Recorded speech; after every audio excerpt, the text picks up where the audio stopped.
supports. Such big players for both of their teams. Olleh, just last year, first team All-NA LCS support. And this year, Aphromoo getting the MVP. Definitely going to change the way these team comps lay out. And when we're looking at these bans here, we're seeing some kind of standard here. The GP, even though it's not that important for both these top laners, they don't play it that often. They favor the tanks. It affects the bottom lane. And like the desk was saying, the bottom lane is where we're expecting a lot of action. There's a ton of focus on these bottom lanes. Both carries have done so much of the heavy lifting for their teams throughout this split. It's no surprise to see them concerned about something that might be able to tip those scales. All right, Team Liquid throw double bans at the jungle. They follow the Trundle up with the Olaf to push down to the Sejuani Zac sort of tier that we're going to see from them. And they'll probably be picked up in the first tier of bans. If you're going for Skarner, that's what I would expect because that's in that S+ tier still. But then, since there's 3 junglers up, you don't really have to rush it here. But if they go for that, it's like they were saying on the desk, priority for Meteos. Farmer clear, or faster farm clear is a little bit better for him. Meteos also, just as a player, specifically loves playing Skarner. He's talked about so many different aspects with this champion. He loves clearing the Raptors, as well as getting in for those Predator ganks. A man after my own heart. Skarner picks something that I'll never criticize a team for going after 100 Thieves, locking that one in first. Like you said, it appeals to Meteos' playstyle, sets him up to be successful, and he's also been a critical part for 100 Thieves, especially in recent games, getting them where they need to be for these victories.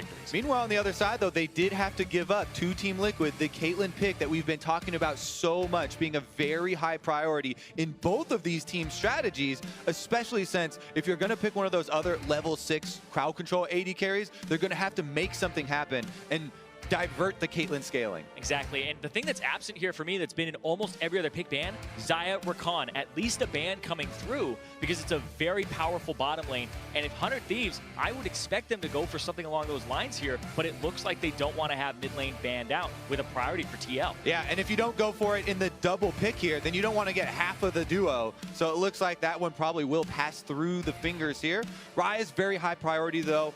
We saw in Team Liquid series as well, Pobelter utilizing that champion very well, roaming around, and it is a huge pick for Ryu, one of his most played. Yeah, exactly. It is his most played champion. He loves to play to the side lanes with the Taliyah, the Ryze, and Ryze goes up even further because they ban the Cassiopeia themselves. 100 Thieves will also get themselves the Tristana here. You're going up against something that can carry in the late game like the Caitlyn. You're answering with something that can do the same with the Tristana. If you watched EU earlier today, you got to see exactly what Tristana is capable of, and the Thieves would like to reproduce that here now. All right, maybe we'll see some Reckless-S play here from Cody Sun. Early on, her range was nerfed, and it does offer a little bit more effort from him. We'll have to see, though. Pobelter not locking in the Azir means that there is huge backline reliability for Team Liquid in the late game. And this is what we've seen from them in their game plan. Standard front line, very high priority on the backline DPS. And we talked about how Ryze is the most played mid lane champion over here for Ryu. Tied for most played champion for Pobelter is Azir, so he's plenty experienced on this. It's going to be a good matchup in the mid lane. Yeah, and when we look at these teams playing towards the bottom side, you think of the Galio, Taliyah, the Ryze that can roam. The Azir is the one where that mid laner becomes very self-sufficient. They can take care of themselves. They can dodge ganks easily with the mobility, but you can even play around that mid lane here. And with the Sejuani alongside it, that means that Ryu may have to take cleanse very early on in this matchup because that combination becomes one where you can constantly kill the enemy mid laner with that engage range that's available to the two. All right, going into the second part of the draft now, it's top and support that's yet to be picked for both sides here, so expect that to obviously be where the bans are going to go. We already talked about seeing some support bans, some targeting towards that Tahm Kench from Thieves. They'll also take Morgana off the table while Liquid gets rid of Cho'Gath and Thresh. Yeah, and we've talked so much about the bottom lane that the top lane kind of has not shown up here, and yet the tanks have been incredibly important. The Ornn as well as Cho'Gath for Ssumday. It looks like they may be willing to just trade those, as the Cho'Gath is the only ban there from Team Liquid, so Ornn rises in priority as one of the most popular top lane tanks, especially for that team fighting. Yeah. But Braum is kind of the cutoff. That's pretty big. Exactly. The Braum would stop 100 Thieves from wanting to pick that. Braum is also Aphromoo's most played champion. He's got 10 games on that. His next highest is Alistar with just 3, so he has jumped around, but it's mostly about protecting Cody. Yeah, and while the Braum Unbreakable can stop the Ornn ultimate, we've still seen so many teams be willing to pick the Ornn into it anyway. So it may very well just be the case. Insta lock there. Your question has been answered. Instant prediction, instant correct prediction. There you go. Kobe's able to call him.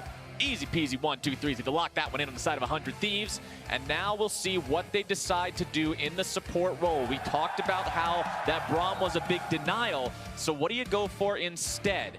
Aphromoo still has plenty of tricks up his sleeve. Bard is one of those signature champions we get to see from him, but the Alistar, that second most played pick, that's the one they're going to lock in for game 1. And this is a very forward-facing, offensive-looking 100 Thieves lineup here. They have tons of hard engage to play with. They also have the mid laner that has the possibility of going side lanes very early on, and the Tristana is an all-in AD carry that can look for those kills. Yeah, great scaling as well. So playing for that late game, the 100 Thieves kind of MO that they've been operating with, and the Singe there for impact. He played this earlier up against Cloud9. Now we're seeing why. Just the Cho'Gath ban there, trying to attack Ssumdays. Very, very prevalent in their last series. And Impact, once again, pulls out the Singed. He's put more practice in it, you would want to assume, than last time. He had the interview after that first game. He pulls out Singed. He's like, yeah, it's been a while, but, you know, it was a good counter pick. Well, the team obviously has the faith in him to allow him to say, okay, let's go for this. Let's greenlight the Singe pick. We believe that he'll be able to pull this one off here in game number 1. And if he can, then that just creates another pick that your opponents have to be thinking about for the rest of the series. Exactly, and the way that Singed approaches fights is not front to back. He usually will come in from the side or a flank and ruin your battle lines, have the ultimate on, wreak havoc, and against something like a Tristana, he has a grounded effect, so it can be very potent to actually get a carry thrown into your backline. There are a lot of options with Singed, and a lot of them do depend on item builds because he's so flexible. You can play him as a split push annoying style that everyone knows from solo queue, and we also have seen Impact build a Righteous Glory and try and charge into the backliner. Exactly. We'll see what approach he specifically wants to go for here in game number 1 up against 100 Thieves. He's got 2 big targets in Cody Sun and Ryu. They're going to be dishing out that damage that he's got to find some kind of a way onto. But when Tristana has her disengage and Ryze can trap you up in the rune prison, he's going to have to be picking his moments. All right, it all comes down to this. One series is going to be the culmination of an entire split's worth of work for both of these brand new squads. One way or the other, we are flying a new banner in the LCS Battle Arena at the end of this one. Both of these teams want to see their colors on that new flag. And both these organizations coming into the franchise era kind of came in and tried to make a statement. They both had something to prove. For 100 Thieves, it was proof that they need to be taken seriously as a contender for the top spot. And for TL, it's proof that they're never going to let their fans down again, because those 9th place finishes shook a lot of their fans, and they said, nope, not anymore. We're making the changes that need to be made. Yep, that's why Team Liquid just blew up the roster, put together this squad, and they have delivered the results so far. Now they're into the enemy jungle. Aphromoo does see them put down the ward, though. They'll try to clear out a little bit of that vision as 100 Thieves throw down a ward of their own at the enemy jungle on top of that spire, just to see what's going to be going around that critical junction point in enemy territory. But it looks like no one's looking to go too crazy early on here in game number 1. Slight amounts of early vision, no crazy invades, just keeping an eye where they start. It is important to notice where the junglers are hovering right now, because if the Team Liquid bottom lane is going to go for the pull, meanwhile Meteos, you can see, going to solo his own blue side start here. They're going to have very different jungle paths, as well as, look at the mini-map. Cody Sun and Aphromoo pulling the wave right now, immediately trying to get that push down and the level 2 advantage. Exactly, get them level 2 faster, get that push on, and so that they can actually survive this bottom lane where the Caitlyn should have a better level 1 through 4. And that's one of the advantages that Meteos has on this Skarner. You can start without needing the leash. You can do the entire jungle by yourself if necessary because of what the spires lend to the champion. It allows the bottom lane to then be able to have that priority. And it's interesting too, you always have to track which spires they took in the level 1. Team Liquid were able to get the bottom side, but 100 Thieves did have that top side one, so when Meteos goes back up there, it'll be a bit easier. And look at the numbers you just saw on the side of your screen. DoubleLift, 37 KDA, 4-0 so far as Caitlyn during playoffs here in 2018 spring.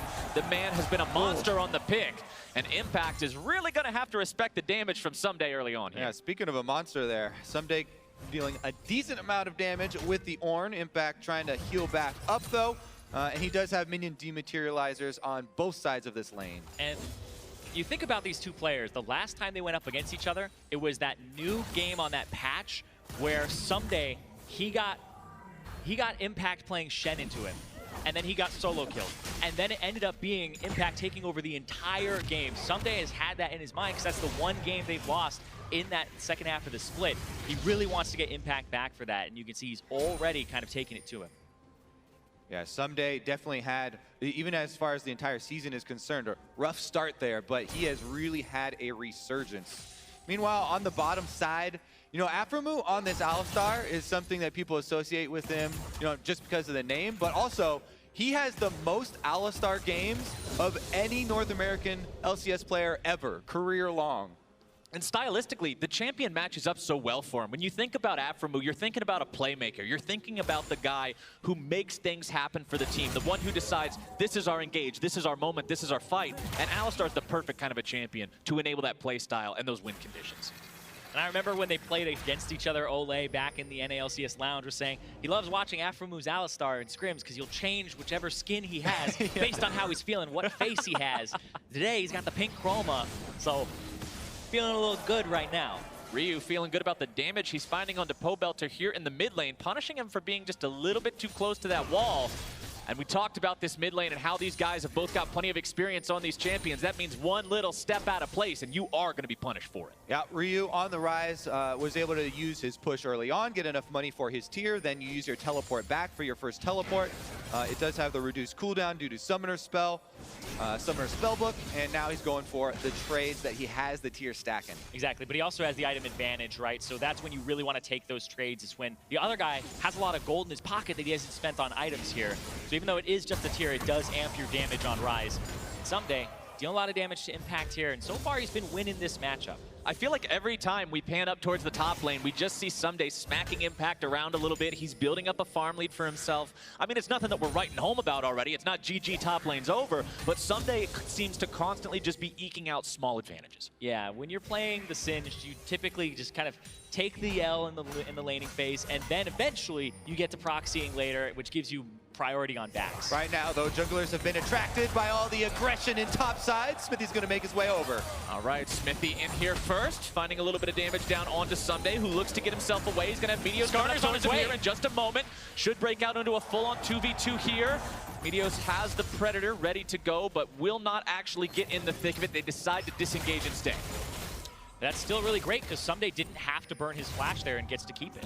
Yeah, Meteos does arrive afterwards to even out the pressure. Xmithie's still on that top side, hovering around though as they pop a couple of the plants. Looks like Aphromoo actually going to take a recall here in the brush. Olleh and DoubleLift want to punish.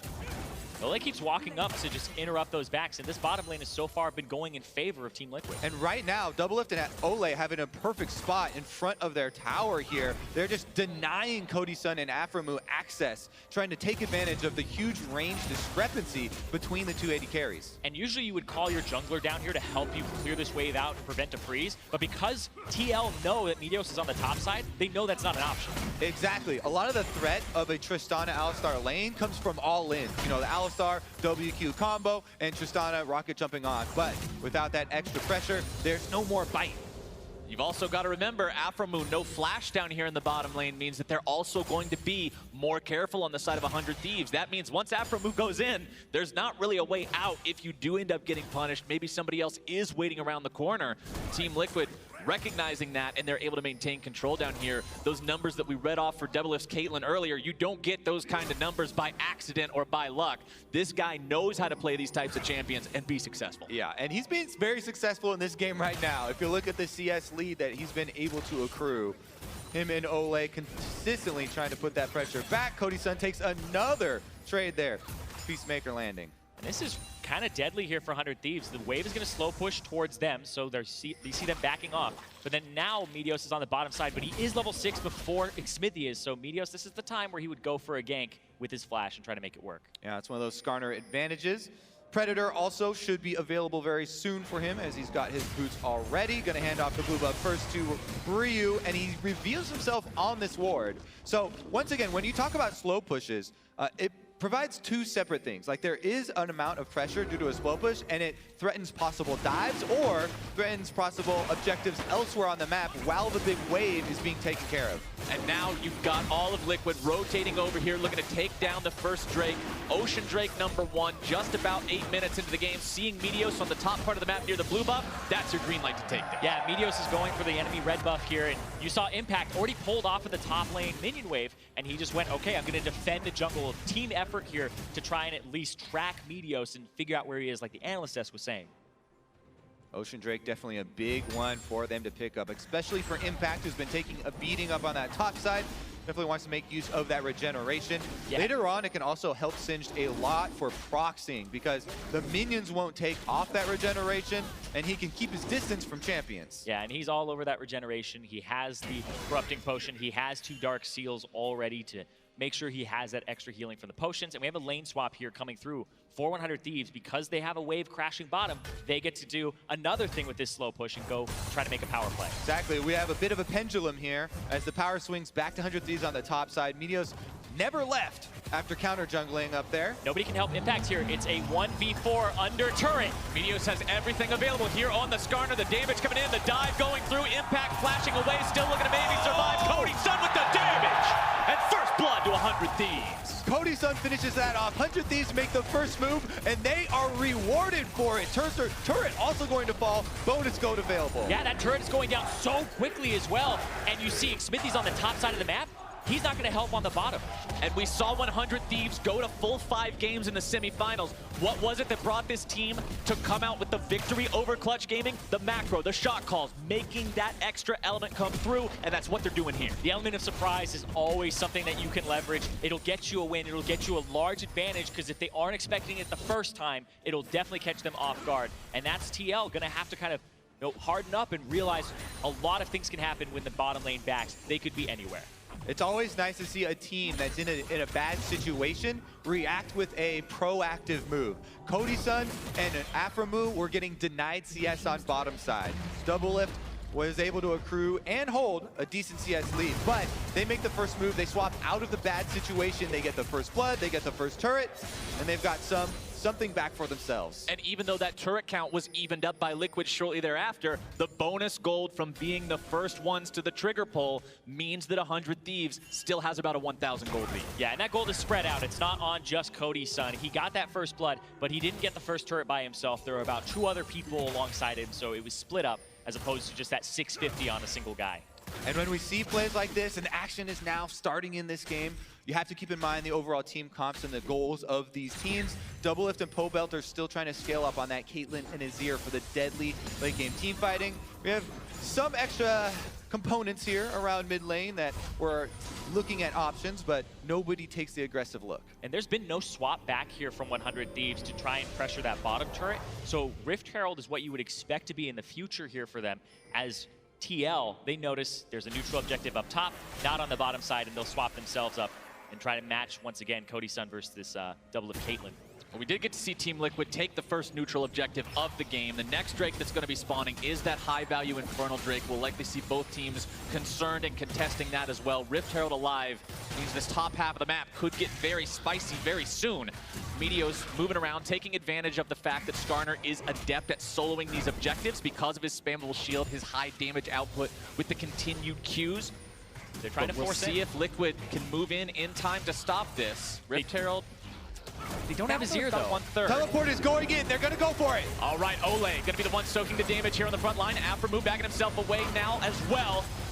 Ornn ulti comes through, but now the suppression down onto the TP. Impact gonna find himself here in the middle of the fight. Cody Sun caught off the side, having to jump away. Meteos goes back over the wall. Team Liquid still looking to make something happen onto Ssumday as Pobelter shuffles Ryu back into the river. Ssumday still running away. Pobelter in some danger. Multiple health bars all over the place going low, and Liquid finds a kill. 100 Thieves with nothing in response. A fight that started off by TL with a numbers disadvantage. They end up being the ones who get the kill. 100 Thieves, yeah, they're the ones who had the first start on that teleport, and they start the fight, but in the end, Team Liquid are going to get the kill onto Ssumday. They're going to get the push under the turret afterwards as well, and that is a huge momentum swing. What is Shelly doing? She's chilling, dude. Shelly's stuck in the river, by the way. I'm not really sure. She's as confused about that fight as we are. We're going to have to take another look at that one in a second here because 100 Thieves have the TP coming in. It's a 5v4. Pobelter is in the mid lane, still running up. As this starts, they survive for long enough. He is so far away. Yeah, if you look at the top of the mini-map there, they had the Ornn teleport coming in. Ssumday cuts off most of Team Liquid, but then they just charge right into the fight and actually break the fight here before Pobelter even made his roam over. But then you have a couple questions about what Pobelter is doing over on this side because he's got 3 members tangled up. Aphromoo in the end gets him out of there. And during that whole time, Team Liquid were focusing down Ssumday for the kill. And we praised 100 Thieves a few minutes ago for being able to find the opportunity to make a proactive play when they were behind and get themselves into a spot where they were in the driver's seat. But Liquid, when it comes down to that micro level of calls, when it comes down to properly navigating the fights, you saw right there how adept these players are at making that happen. Exactly. Figured out the fight finally. Shelly can now return back to her home, back in the pit. So everything is settled, but 100 Thieves, that was a play that they thought would go their way, and it absolutely did not at the end there. TL able to kind of flank you around it, and now you have to go back to this dragon coming up. Yeah, we got to keep on looking forward here. The Infernal Drake spawning now, and you have to take into account everybody walking over from the mid lane. Still going to take a while for the DPS to arrive from Team Liquid right now. They are in Fog of War, though. Aphromoo is going to be the one who takes the first bit of the aggro. Remember, he does have the ability to become very tanky. Impact now on the front line, going to be looking for some more. Braum ulti comes down. Suppression goes through. Impact going to be taken low, but Cody is lower. Flashing over the wall, trying to stay alive. 1 for 1 so far, making it a 1 for 2. Team Liquid coming out on top and winning the rights to the Drake. Yep, they're going to start up the Infernal immediately afterwards. The ping does go down on the top side. As you can see, though, the minions were pushing for 100 Thieves. Minions pushing for the Thieves, but it's Liquid that grabs that all-important Infernal Drake. Another big neutral objective going through for them. And 100 Thieves really got to be careful about how they're playing these fights. Exactly. These team fights going the way of Liquid just barely. It's ever so slightly here. Watch this. It starts off with Liquid getting the jump. They flip Aphromoo in, but then Olleh's ultimate ends up hitting Cody Sun here. Xmithie throws his own into that thick of the fight, and they are just chunking Cody meanwhile, and Impact gets the finish with the poison. This is 2 back-to-back fights now. Meteos' pull has been used on Impact, and it hasn't resulted in a kill. If Skarner's not pulling somebody to their doom, the team fight's likely not going to go too far in your favor. That kill on a Cody Sun was actually so close because Impact was chugging his corrupting potion. The extra damage was able to finish him off there. And you can see he's gone for the Ryze Crystal Scepter here. The Righteous Glory was something we talked about before. This is more, once he's in the fight, slow people down, slow down Cody Sun, wreak havoc, and just run around in these fights like we saw there, where he's another kind of diver that you always have to think about as a backliner. If you're playing front to back, you really have to watch out for this guy because he will displace you. He'll throw you towards his Caitlyn or Azir that are doing massive amounts of damage, and it really does affect these battle lines. As we move more into the mid game now, that has to be not only on the mind of Cody, but on the mind of everyone in 100 Thieves. You've got an Ornn, you've got a Skarner, you've got this Alistar that should be keeping that Tristana and that Ryze safe. But if Impact is able to just go through there and find his way to them every single time, it's not going to work. And it buys space for DoubleLift, who has a large CS lead right now. He's the most gold in the game. Yeah, there's definitely a concentration of gold there because of the extra CS. Rift Herald now started up by Team Liquid. They just continue, force objective after objective. They're trying to push it. There's no TPs either, so these bottom laners cannot join right now if they wanted to. And you saw Impact had priority. He's already in Fog of War. Rift Herald goes the way of Team Liquid. That is 3 for 3 neutral objectives under their belts. A 2-to-1 team objective lead in terms of those turrets.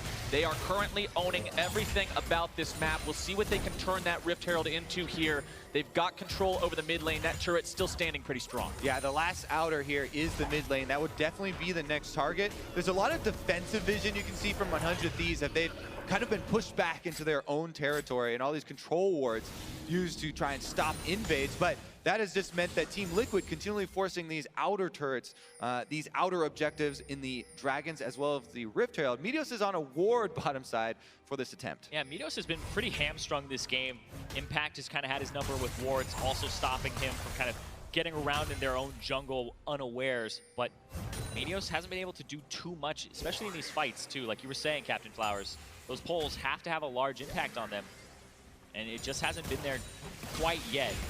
We are seeing, though, the banner of command here for Ssumday come out, and it looks like, yeah, Abyssal Mask next. So he got a lot of MR for himself. He's got ways to kind of deal with this push here, where if he were to get proxied, he could just lay down that cannon minion with a buff and make sure that Impact can't clear it out with Singed. And one thing you are seeing, though, because Meteos hasn't been able to get the pulls onto one of the two value targets of Team Liquid, neither one of those carries really feels the need to pay the Skarner tax yet. Sometimes against these suppression champions, you will see the QSS come out very early, but right now there's no concern about that for either Pobelter or DoubleLift. Exactly. It's so hard to get to them because you have two of those Freljord champions, the Sejuani and the Braum for stuns and slows, and then you have the Singed on top of it. So Skarner, it's a difficult task to get to a backline. There are plenty of forms of initiation, though, available. And we're also going to have to keep our eyes on Olleh, this Braum, the Unbreakable. So often we see supports forgetting about the Ornn ultimates, using the Unbreakable for something else,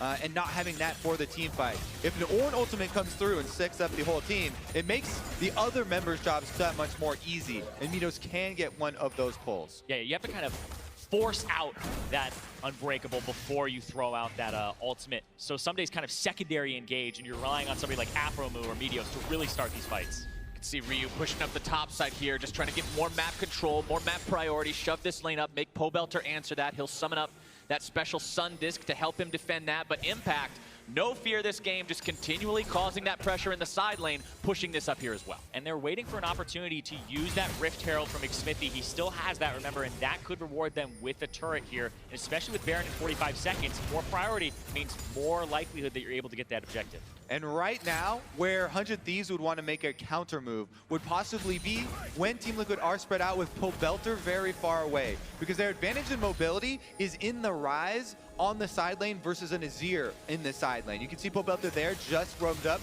to answer a minion wave, but during that timeline, Team Liquid cover the weakness. They have Impact join the rest of the squad for disengage, so they're not allowing the opening that 100 Thieves would want to try and take advantage of, and here comes the Rift Herald activation in order to get the mid turret. Yeah, remember, she takes off that backdoor bonus, so they're treating her like a minion. They're gonna run out with her as 5 members strong in the mid lane for TL and crack that mid turret. Rift Herald taking down the mid turret creates a pathway for Liquid to now rotate into another objective. The Drake spawning here in 20 seconds, the Baron just now going live. Liquid decides it's time to reset and be ready for those. Again, especially when watching both of these two teams, it's so much about the preparation for these plays. Impact was just pushing on the bottom side with his Ryze Crystal Scepter. They prep that wave, then move up for the Rift Herald activation. They have now timed their recalls so that they can get back out onto the field in time for that Drake. Heading through, again, there's no deep vision for 100 Thieves, so Team Liquid get there just in time. Coming into the discussion on this game, talked about how neither of these teams wins explosively early when we heard win conditions from the desk and kind of how that's going to be played out. So you don't expect either of these two to really get off to one of those crazy starts where they're just running over the entirety of the game. But now as we crest the 20-minute mark, as we get further in, we're going to start to see these two settle onto what the tempo of the game will look like from here on out, potentially. And both of these teams have had intelligent macro moves at different points in this game. Team Liquid leveraged the early power of DoubleLift on this Caitlyn and the huge CS lead, but 100 Thieves then went for the first blood, the first turret with their swap. Ever since then, though, Team Liquid have been on every single objective. And looking forward, 100 Thieves, they have a 1-3-1 composition. So the macro for them is something they're going to have to tap into here. Like you were saying, Kobe, when Pobelter's in a side lane trying to answer the Ryze, that's a large advantage for them. So 100 Thieves are looking to kind of pull apart the Team Liquid composition with a 1-3-1 when they can. But TL, they're really good in team fights. They have these two big hyper carries with the Azir and the Caitlyn, and right now, DoubleLift even has a Zeke's Convergence behind him to amp his damage. And the difference of the completed Infinity Edge is huge on him because of the CS lead that they had from the early game. Right now is a big power spike for the Caitlyn. Yeah, when you look at the items completed on the side of Team Liquid, you've got your Nashor's Tooth, plus the Haunting guys there for Pobelter. DoubleLift having those 2 crit synergy items like you were already mentioning with the Caitlyn. This team's at a point where they're very scary in a team fight. Cody says, he finished his. I want mine I gotta do mine. He's able to go get his, and the Infinity Edge is now completed. But they already started the push. And you can see Impact on the side threatening, forcing Cody Sun to play more towards the north here and away from him. Push and there's comes an through, engage. but there you go. Immediately shutting it down with the unbreakable 100 Thieves. Looking to isolate something here, maybe go after Impact yet again, but they're not going to use the Skarner ulti on that Singe. They've learned their lesson from the previous fights. That's why, like what Zirene was saying, the order of your initiation tools is very important for the 100 Thieves. They have to do something to try and get Olleh to blow that spell before Ornn ult is used, or use it in an area where he can't easily take it out. Otherwise, get it put to a stop very quickly. Yeah, you could see the thought process there. Ryu was coming in from the side to potentially root. Aphromoo looked like he was about to walk up, but got slowed, and they grab Sejuani, they grab Xmithie. Meteos decides this is the pull, this is the play, this is the initiation, and they find the enemy jungler. And again, Aphromoo and Meteos, they have had so many combinations this year. This time, he pulls them into the tower range for the headbutt further in to the tower, and they get the kill onto the front line. And I like how he headbutts him, then flashes and Qs, because if you headbutt Q, they aren't going to go as far. Wants him really deep under that turret. And there is no escape for him after that. So an important kill on the jungler, and now 100 Thieves are trying to move out and regain some of the vision control, which they'll use to try and set up. It's not just about the kill, it's about what the kill means. What can you get? What do you translate this into in terms of your standing on the map? These teams only 500 gold apart now, means every little advantage you can find is going to be huge. Aphromoo eats some damage there, getting down some wards in liquid territory. Exactly. I mean, everyone always talks about the Caitlyn scaling among AD carries, but Tristana, no joke, and the range is also getting up there as well. So here's another look at it. Meteos with the pull, Aphromoo with the follow-up right there, and they get the dunk. No way out of some chain CC like that between Skarner and Alistar. As long as they layer it correctly, you're going to be stuck there a while. Yeah, the idea there from Xmithie looked like he was going to walk through mid because he saw one of the members of 100 Thieves in about that midpoint near that tier 1 turret. Potential flank, potential setup, but they caught him red-handed looking for that. Always nice to see those two veterans working together on this new squad. Right now, though, fighting over the control wards. That's something we've seen quite a few supports lose their lives over. And Ornn is flanking right now, and they see Pobelter top. This is the opportunity. Here it comes. Ornn going through, able to find a little bit of control through that one. Devil's going to be in some trouble. Knocked up into the air. Damage coming through. Devil taken down. And Cody Sun delivers the kill shot. What else can the Thieves find, though? Right now, they'll move towards Baron. That was amazing from Ssumday, just sniping DoubleLift right there on the side. They're able to get the knockups. Cody Sun doesn't hesitate to jump right in, and they get the kill. Baron is started up. Talking about no hesitation, this is the kind of play this team wants to make. They're going for Baron. They've got it down to half. Aphromoo coming around from the side, the shuffle backwards, looking to disengage, and the suppression comes through, and Pobelter is dragged down. Team Liquid stands 3 versus 5, and 100 Thieves head right back into the pit. They still have to worry about Xmithie smiting this. They don't have vision just yet. Olleh is trying to get some here. Baron 1/4 HP, very, very low. Xmithie wanting to go over the wall. Oh, He's got it! Xmithie with the steal! Oh my god, and he gets out! Cody Sun chasing him, but it's actually Team Liquid who steal from the 100 Thieves! What a play from the veteran jungler of Team Liquid. The laugh that you hear from Impact Singed is the laugh that Liquid is feeling after that one. That is how you save a disaster. Watch Aphromoo. He's not able to headbutt him because he's grounded by Impact's acid. He throws down the mega adhesive, so you can't headbutt during that time. What a play right there. Very heads up. They're able to make it happen. Xmithie, after all that, also is able to time the smite. And Baron now for Team Liquid.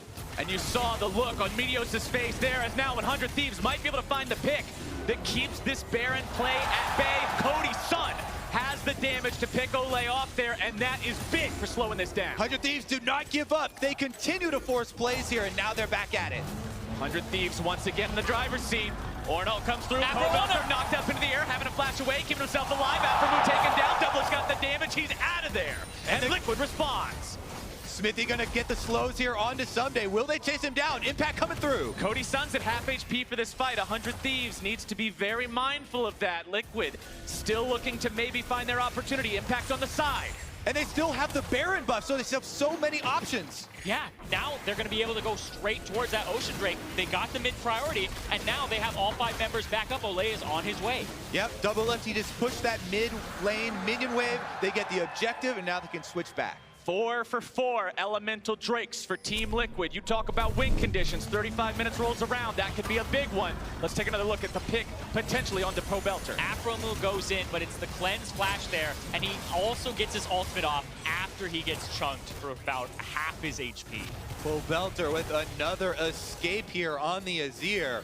And they're able to salvage a couple of Baron buffs still alive for themselves as well. But they get triple Ocean. This means they can stay out on the map. And when you're baiting Barons back and forth, this is actually such a great buff to have. Fantastic buff to have for these guys. They're still up 1,000 gold.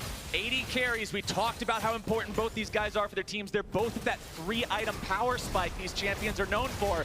And Team Liquid sets up the line. They make the siege. They take the tier 2. They've got 55 seconds left to pressure onto the inhibitor turrets. Now watch on the outside for the trap line here, as well as the Mega Adhesive to try and deny the engagement from 100 Thieves. Meteos, no flash available on this Skarner, does have Predator up. Yeah. No Righteous Glory in the build this time around, went for Knight's Vow instead. And there's no dematerializers, so this cannon minion is just actually, they're trying to get aggro. You see it's hitting Meteos right now, and he's happy with that because it's not hitting the turret. But now, the next wave shows up, and they're just going to knock this inhibitor turret down at 28.5 minutes. Cannon minion MVP, now Team Liquid, still 20 seconds left for the Baron buff, moves themselves into position onto the inhibitor, managing to go for the throw, trying to get Ssumday there into the middle. They pick him off, Meteos through the side, now going to be isolated himself, taken down, and Team Liquid could win right here, a double kill for DoubleLift. Pobelter sweeps in Cody Sun, and they take down the AD carry, and they're still pushing. Yeah, they had the Baron buff. They have the Baron buffed up minion. It just falls off the cannon. There they go. Everybody's ready to go. The TP used to keep the minion alive. Nexus turret number 1 under fire. It is taken down. They're still looking to force the fight. 5 versus 2. Ryu's looking to hold on, but cannot do it. The Thieves are out, and Liquid will take game number 1. What an incredible push off of an even more incredible Baron steal. 29.5 minutes in. Team Liquid will go up 1-0. And off of an incredible team play performance around objectives, the team fighting came up key. That looked like a 100 Thieves Baron guaranteed, but the small micro decisions from Impact comboed with Xmithie, lands in the Baron, and then they take it all the way home. Yeah, you can do as many things to set up your jungler to hit that smite. You know, deny the exit there from the Alistar, trying to headbutt him away, try and get him a space, an opening in there. He actually didn't even hit the blast cone over, but once he got in there, hits the smite, and you know, it's such a big difference for Team Liquid. No matter how much you set up, no matter how much you prepare the field for what it's going to be, at the end, it's 50-50. It's your smite versus theirs, and Xmithie showing why he's one of those veteran junglers, what that experience can do for you in those clutch moments, and it makes the difference in this game 1. Absolutely just what you want to see from a guy like this in this kind of position. But to hear more about how Team Liquid picked up game number 1, let's send it over to the State Farm Analyst Desk. Thank you very much, gentlemen. We had a slow start to the game, but it absolutely exploded as Team Liquid comes away with the first victory in our best of 5. We're also welcoming Hooney to the desk after his crushing 3-0 victory yesterday against Clutch Gaming. Hooney, how does it feel to be in Miami? How does it feel to be watching this best of 5 right now? Yeah, it really was happy to watch finals in Miami because, you know, I also really thank for that, you know, Riot gave me opportunity for the analyst task for the finals, you know. It's a big honor, I understand. Well, I mean, Zale had predicted 100 Thieves, right? And I mean, obviously, that's why I was not here. That's what I gotta say. Because my prediction was Team Liquid, you know? So is that, can I lock in your prediction right now? You're saying Team Liquid is gonna win this best of 5? Pretty sure. Pretty sure. Well, game 1 victory is a good way to kick it off. But gentlemen, let's dive right into this with Champion Select. Let's throw it up on the board because we had a lot of questions around how the meta would develop around these two teams. The first thing I want to point out is the Ornn versus Singed in the top lane. There are questions around whether or not teams would pivot around Ornn. And hey, if Impact's got Singed as the answer, it looks pretty good. It's one of those things where it felt like Team Liquid kind of played 100 Thieves. They give up the Ryze to get the Azir because they want a strong 5v5. Then they take the Braum before the Ornn because it's such a good counter, and they know 100 Thieves likes Ornn. And then they also have the Singe counter pick prepared. I don't know if you feel like it's a counter pick based off that laning phase. Yeah, for sure the Singe is not like, you know, blindable. You know, I was playing actually in practice Ornn versus Singe. I was like killing Singe when like all the game went as an Ornn like level 3, level 4. Like only time Ornn can have like something priority that is like P6. As everyone see the all the game was Ssumday was actually beating the Impact Singed. Right. Especially Ssumday is like really good at lane fate. At the same time he got really good matchup. Like that's why it looks really good. Yeah, but the thing that happened in the mid game was just Singed teleporting into ridiculous situations and then proccing Aftershock with ult on and just running away. Like, you expected Impact to die when he completed that TP, partially because Cody Sun was zoned out, but also just because Singed has a lot of innate resistances. They kind of win what was a really weird-looking fight. Yeah, and he hadn't had a completed item yet, so I think all of us were watching like, oh, he's going to be in trouble. And then he continued to have really huge impacts in this team fight, especially chasing down onto Cody Sun to make sure he gets that final kill. Yeah, eating Skarner ults pretty much every team fight, still pumping out a lot of damage. And then on top of that, with all the attention that he had drawn in the top lane, the DoubleLift Caitlyn in the bottom lane did actually accrue a big advantage. But this steal right here was game deciding. Yeah, I mean, this steal was insane from Impact play too, because he put W on Alistar, mixture. I think I was assuming that like 100 Thieves was coming like, please block with the Alistar Sag, and like actually Impact pressed W really well. Yeah, providing crucial vision for Xmithie to get in there, get the smite steal, get out. With that Baron buff, they're able to push forward towards a clean victory, ending the game in 29-33. And Dash, this fight was really strange for me. It's like 100 Thieves really wanted to save their inhibitors, so they engaged an awkward 5v5. Ooh, that was kind of slick. got wrecked. Like, by the time Ssumday died, Meteos should actually just abandon that flank and give up the inhibitor, but they were kind of losing late game anyway. It just had an accelerated finish. You can just see the explosiveness of this game, though, because for so long, up to about that 20-minute mark, we saw little skirmishes here or there, but nothing necessarily game-deciding. It was in that last 5 to 10 minutes of the game that we really saw it break open. And taking a look at the damage being pumped out by DoubleLift there on that Caitlyn continues to return me to that question we had at the beginning of the day. Where will the priority be placed on that pick with two very, very crucial ADCs to both of their squads? Absolutely. The Zyricon went through the entire draft, so we were talking about Zyricon versus Caitlyn Morgana. Didn't actually end up seeing that, so now there's this big question mark around a lot of these picks and what will continue to be priority, because Ornn got taken advantage of. Some of the things we thought would be first pick, maybe not so much. I mean, so where's the solution here for 100 Thieves? I'm coming to you first, Tooney, because we just talked about how there was a lot of focus to the top side of the map because of that Ornn and because of that Singed. Does 100 Thieves have to choose to leave Ssumday on an island and focus somewhere else on the map? Be honest, like in my opinion, like pretty sure like I would say Team Liquid is like slightly better, has a bot lane. Like as you guys see, actually 2v2, like 100 was kind of playing from behind against like Braum. Like it could be the like matchup, but actually they play really well from Team Liquid. So that's why like I would say I think they should use a Ssumday priority, which is like also I would say Impact early lane phase was not like clean as much as a Ssumday. So if they actually use priority through from top to through mid and through bot, then they will have like a lot advantage. That's how I gotta say for strength force 100 Thieves. And Mark, you kind of mentioned right at the top of the segment the idea that Team Liquid gave 100 Thieves everything they knew they wanted, but with prepared counter picks. So again, if you're in 100 Thieves position, you say we got everything we want, but we didn't win the game. Where do you adapt? I mean, so obviously when you lose the smite steal like that, that's a good way to adapt. Okay, Let's get that. Yeah. But mine, aside from that, I think the early game play style did work towards Team Liquid. We were talking about let Impact kind of run around and be an idiot and draw all this pressure so you can get that isolated 2v2, and you saw that massive CS lead. And eventually, 100 Thieves had a really nice lane swap to get out of that and take top turret, but they were forced to do that because of how bad bot lane was going already. Now with that, Jat, the game time came in at 29:33, so we actually narrowly missed getting underneath that 29-25 mark. So we still have, the overs are feeling good right now, but based on that, it does suggest we could have some accelerated games. I got another fun stat for you. The total cumulative game time of yesterday's 3-game series, Hooney, I don't know if you know this, you guys won in 75 minutes and 36 seconds. Do you know how fast that is? Do you have any idea how crushing that is? I don't know. That's 17 and a half minutes faster than any playoff series we've ever had in the history of the NALCS. Was that? It's insane. That's insane. So my question is, depending on how this next game goes, do we think that 2 games of this series can be longer than 3 games of yesterday's series? I don't think anyone's going to be as dominant as Huni anywhere. Like, I think that 45 minutes, so I'm going to still say the You're two still going to go under? All right, so TL swapping over to blue side this time around. So with that in mind, let's talk a little bit more about how might draft play out in game number 2. I thought 100 Thieves had a lot of flexibility in the bans. I think the Tom Kench and the Gangplank bans, I'm a little questionable on those, and they actually lose a lot of flexibility when they go to red side. I think it's going to be advantage Team Liquid in this draft phase. They can very easily first pick Caitlyn, and they don't really care what they give up. Even if there's a 2 out of 3 jungle pinch, they showed in that game they're effective with the Sejuani against something like a Skarner. So I think Team Liquid's feeling really pretty, and they're going to go for that first pick Caitlyn if it's not banned. The question I have was some of the bans were a little weird, like the GP ban out of 100 Thieves when Impact doesn't seem to have a big priority on that champion. I would wonder if Huni thinks that this is something that they should continue to ban, or moving to red side, drop it. I mean, as GP of the grandfather, the original.